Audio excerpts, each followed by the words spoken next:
já estamos de volta ao vivo e em cores pela Rede Século XXI e pelo Facebook com o nosso programa Vida e Saúde. Hoje falando sobre ansiedade, aqui conosco o Dr. Geraldo Baroni, médico psiquiatra, que aceitou o nosso convite e brilhantemente está nos ajudando a entender como é que funciona, como é que desencadeia todo um processo de ansiedade. Antes do nosso bate-papo, gente, aqui acabei de receber nas minhas mãos aqui a campanha Preciosíssimo Sangue de Jesus. Olha que interessante, você recebe aí na revista Brasil Cristão. É uma oração, pode mostrar aqui, é uma oração aqui do lado, e aqui, gente, em forma de gotinha, de gota de sangue, onde tem assim, não é um questionário, mas várias maneiras que ajudam você a colocar suas intenções. Então você vai aqui preencher aqui, olha, por exemplo, uma pergunta para a cura da depressão D, para a libertação dos vícios D. Então você vai colocando o nome de pessoas aqui que você gostaria. Você vai escrever e mandar para cá. Lembrando sim que as pessoas que estão nos ajudando também a evangelizar, saibam que os sócios assim que estão ajudando, que fazem aquela colaboração também, até mais, enfim, a gente vai fazer sorteio de capelinhas nas mãos suplementares. Então é a maneira a mais de você participar. Qualquer dúvida, vai ligando para cá, gente. Qualquer dúvida, liga para cá para explicar mais e melhor. Mas vale a pena, viu, gente? Vale a pena. Doutor Geraldo, vamos trabalhar, perguntas estão chegando. Vamos lá pelo Facebook, a nossa amiga Dona Tereza. Dona Tereza, um beijo no seu coração. Muito obrigado por acompanhar aí. Ela pergunta, ansiedade pode levar a quadros depressivos, doutor? A pergunta da Dona Tereza é excelente. A ansiedade pode sim levar a um quadro depressivo. O excesso de ansiedade e de uma maneira crônica, ou seja, continuada ao longo do tempo, quer dizer, é diferente de uma ansiedade que você tem agora porque aconteceu alguma coisa e acabou daqui a pouco porque a coisa que aconteceu passou, né? Ou um acidente, ou um assalto, ou um susto, ou um filho doente, aí passou a doença dele, volta ao normal. Mas não é essa que é a ansiedade grave. A ansiedade grave é aquela que começa e não termina, é um gráfico que vai ao longo do tempo. Pode levar à depressão. O tipo dessa depressão causada por ansiedade seria mais na forma do que se conhece por esgotamento, Frei. Entendi. É um conceito popular, mas é fisiologicamente correto. E o que esgota? Esgota a capacidade de adaptação, a tolerância, a paciência, esgota o gosto por aquilo que faz, o prazer pelas coisas da vida. Tudo isso vai acontecendo ao longo do tempo se uma ansiedade não tem, por exemplo, um período de descanso, um período de férias, um período de descontração. O inverso é verdadeiro. O inverso é verdadeiro, ou seja, a depressão também pode se manifestar com um quadro ansioso. Em quais circunstâncias predominantemente? É quando a pessoa já tem um pequeno traço de ansiedade de personalidade. Juntando esse pequeno traço de ansiedade com um outro elemento da mais importante valor na psiquiatria, chama-se autoestima. Juntando esse pequeno traço de ansiedade com uma autoestima baixa, pronto, foi suficiente para o quadro depressivo levar a uma ansiedade. Entendi. Ô doutor, o fato da ansiedade, ela trabalhar reações, não é só, como o senhor falou muito bem no início, não é só questão de sentimentos, de emoções, também afeta isso, porque vai alterar, mas principalmente é uma questão fisiológica, né? Que Sim. altera, como o senhor falou, a carga hormonal e a neurológica. Portanto, a pergunta aqui que estão surgindo pelas redes sociais, num quadro de ansiedade, a quem eu devo buscar? Um psiquiatra ou um psicólogo? Ou os dois? Bom, inicialmente, a senhora abordou muito bem, Frei.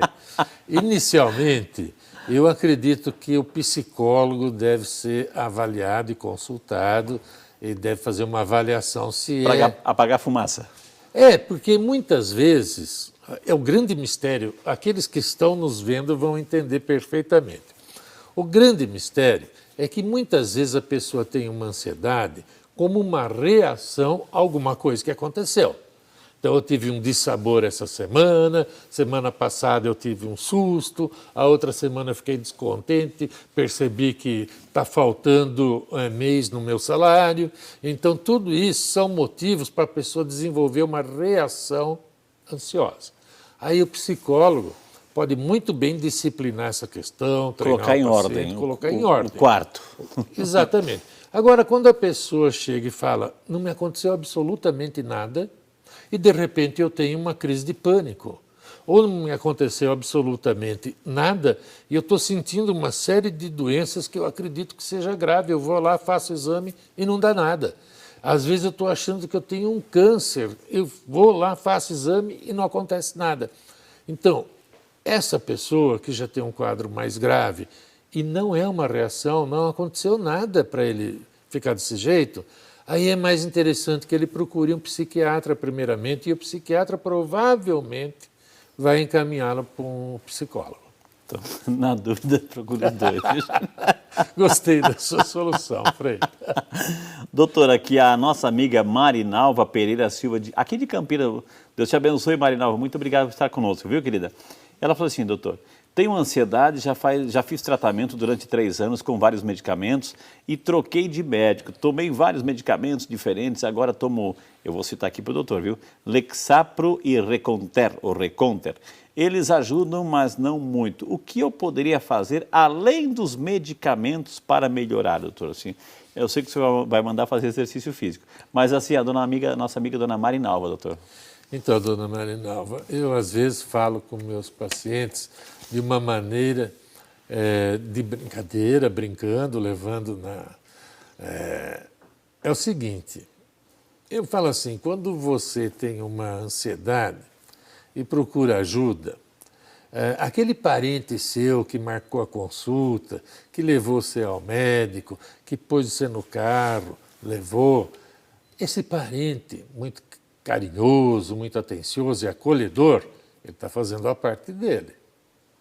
Quando você senta na minha frente, no médico, eu estou prescrevendo o Reconter e o Lexapro, e orientando você, conversando bastante, Frei, eu estou fazendo a minha parte. Ficou fácil descobrir agora, né? A próxima pergunta é, qual é a parte que o paciente vai fazer? Claro. Entendeu? Então, evidentemente, ele vai falar assim, e o que você faz para você melhorar? Eu não posso fazer nada, eu estou doente, eu não consigo. Esse eu não consigo é uma faca no peito, né? Eu não consigo fazer, mas, veja, eu só posso conclamar você para ter um empenho para controlar isso e não deixar de fazer o tratamento medicamentoso. Agora, evidentemente, essa ansiedade, ela oscila. Tem uma época que está maior, outra época que está menor. E, às vezes, você mantendo a mesma dose do medicamento, tem momentos que ele é insuficiente e tem momentos que ele é mais do que suficiente. Então, assim, grosso modo, a recomendação é reavaliar o tratamento. Tem uma pergunta aqui, aliás, toda a pergunta é fantástica aqui. O José Joaquim Gomes da Silva, de Cosmópolis, São Paulo, eu tenho muita ansiedade, acordo de manhã com um aperto no peito, dá uma pressão que o coração vai explodir e do nada passa. Como resolver isso, doutor? É o nosso amigo Joaquim, José Joaquim. Então, Joaquim, isso que você sente logo pela manhã tem um nome técnico de somatização. A somatização é quando você faz um salto do psíquico para o orgânico. Ou seja, da sua ansiedade passa por uma queixa orgânica. Chama-se somatização porque, em geral, se você for um cardiologista, e já deve ter ido, você vai ver que o seu coração não tem problema nenhum. Então, o que está acontecendo é que você acorda assustado. Acho que você se lembra que nós conversamos no começo que uma característica da ansiedade é como se fosse um susto. Então, você já acorda assustado. Evidentemente, quando você já desperta a ansiedade, essa ansiedade está num nível máximo. E ainda mais quando sente essas somatizações, também. É muito simbólico, a psiquiatria é muito complexa, né? Os sintomas também mudam ao longo do tempo. Essa polarização no coração é fruto da modernidade. Antigamente, século passado, retrasado, a pessoa poderia acordar com, por exemplo, paralisia da perna direita. Ou seja, então, onde que eu vou polarizar a minha angústia, onde que eu vou polarizar a minha tristeza, a minha angústia, a minha ansiedade, uma que é pessoal e outra que varia de acordo com a época. Agora, veja bem, eu acho que o senhor deveria, seu Joaquim, né? José Joaquim. Deveria procurar, no caso, tomar um ansiolítico antes de dormir, para que de manhã ele estivesse fazendo efeito. E os ansiolíticos têm aqueles que têm um efeito mais prolongado e outros mais curto. Enquanto não faz um tratamento de base de saber de onde vem essa ansiedade. Eu só posso adiantar para o senhor que ela está bastante grande. Agora, nesse sentido, doutor, assim, eu vou aproveitar essa pergunta do seu José aqui. De repente, ele acorda com esse medo, com esta ansiedade no grau máximo. Se eu for da questão de somatização, do psíquico para o orgânico, ou seja, o fato de estar no grau máximo, isso também não provoca, não vai liberar no corpo a adrenalina, claro, que vai fazer também que um ataque cardíaco ou provocar até um infarto, doutor? Claro, porque é um conjunto. A ansiedade estimula a suprarrenal, que secreta adrenalina e cortisol. Eu me lembro que da época de faculdade eu já tinha essa dúvida, Frei. Por quê? Porque a gente fazia alguns testes de laboratório com animais e injetando adrenalina no animal, ele fica com taquicardia, fica ansioso, coisa e tal. Mas quando a gente submetia o animal a uma ansiedade laboratorial, ele tinha adrenalina aumentado no sangue. Então vem aquela história, não sabe quem nasceu primeiro, o ovo ou a galinha. Ou eu preciso ficar ansioso para ter adrenalina, ou eu preciso ter adrenalina para ficar ansioso. De qualquer maneira, é uma via de mão dupla. Os dois se completam. Mas isso não está aumentando? A gente viu no início do programa algumas estatísticas do homem e da mulher, etc. Doutor, a gente vive nessa ansiedade, nessa crise, né? Um medo de sair na rua, um medo de qualquer pessoa estranha é suspeita, etc. A gente vive nesse estado de alerta constante, enfim. É uma maneira também, é uma crise, digamos, urbana, né? A gente vive nessa confusão toda. É uma crise do estresse urbano. O senhor falou dessa maneira de viver apreensivo, é uma reação de alarme, digamos assim. Isso pode variar de país para países. Nós vimos na primeira matéria que foi ao ar, a porcentagem do Brasil é bastante destacada em relação a outros países. E, de fato, por exemplo, hoje para você caminhar na rua da sua cidade à noite, você já vai ansioso. O perigo existe, é concreto, a gente ouve esse perigo todos os dias, então a gente fica apreensivo muito mais do que um cidadão que vai fazer isso, por exemplo, na Holanda. Ele pode sair tranquilo, não tem essa figura de assalto noturno. Isso é ficção lá. E aqui não, aqui a gente convive com isso o dia a dia. Então, a sociedade, no caso do nosso país, sociopolítica, pode influenciar muito nos níveis de ansiedade. E eu acredito, acho que não é tão difícil concordar comigo, que no Brasil, por causa de uma série de adversidades políticas, sociais, econômicas, o brasileiro é submetido a uma carga de adaptação muito maior.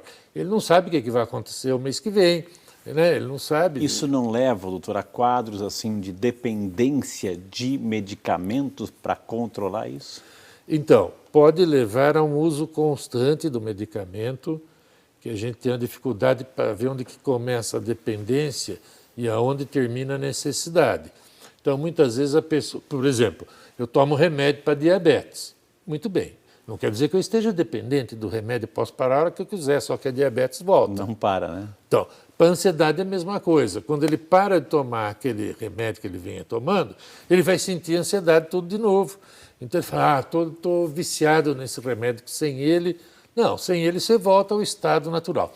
Agora, Frei, falando do estado natural, eu publiquei no Instagram, se não me engano, uma frase muito importante, antiga, que é do Hipócrates. Então, quando você vai começar o tratamento com uma pessoa... Qual é o Instagram, desculpa? É Gebalone. Também é o Facebook, Gebalone. Eu sigo, gente, eu me divirto, porque são frases assim, eu sei que eu falo com as pessoas que brincando, mas é uma brincadeira séria, gente, é uma brincadeira séria que faz pensar. É uma brincadeira para pensar, né? Em casa. Para pensar, então siga lá, Gebalone, viu? Então, o Hipócrates, lá atrás, já tinha dito que quando você for fazer uma terapia, um tratamento, uma abordagem ao paciente, você tem que, primeiro de tudo, perguntar se ele está disposto a abrir mão de todas aquelas condições que deixaram ele doente. Entende? Nossa. Então, o que ele faz? Ele de manhã tem um emprego, depois do almoço tem outro, à noite ele é síndico do prédio, depois ele tem uma série de outras atividades esportivas, de lazer, de resolver problema da família inteira, normalmente, né? Está falando de quem? Do Frei Rinaldo? Então a primeira pergunta é, você está disposto a abrir mão de alguma coisa disso? Senão vai ter que tomar remédio mesmo. O senhor é bastante dinâmico, né, Frei? É a questão também, muitas vezes, de escolha, né, gente, assim. Vou chamar mais um intervalo na sequência, assim, gente, mais perguntas. Nós fomos às ruas também, fomos ouvir o povo de Deus. O povo fala aqui, então daqui um pouquinho, no próximo bloco, vamos ver, assim, as curiosidades, a reação do povo de Deus quando o assunto é ansiedade. Tudo isso e muito mais no próximo bloco aqui para você, porque você merece tudo de bom. A gente volta.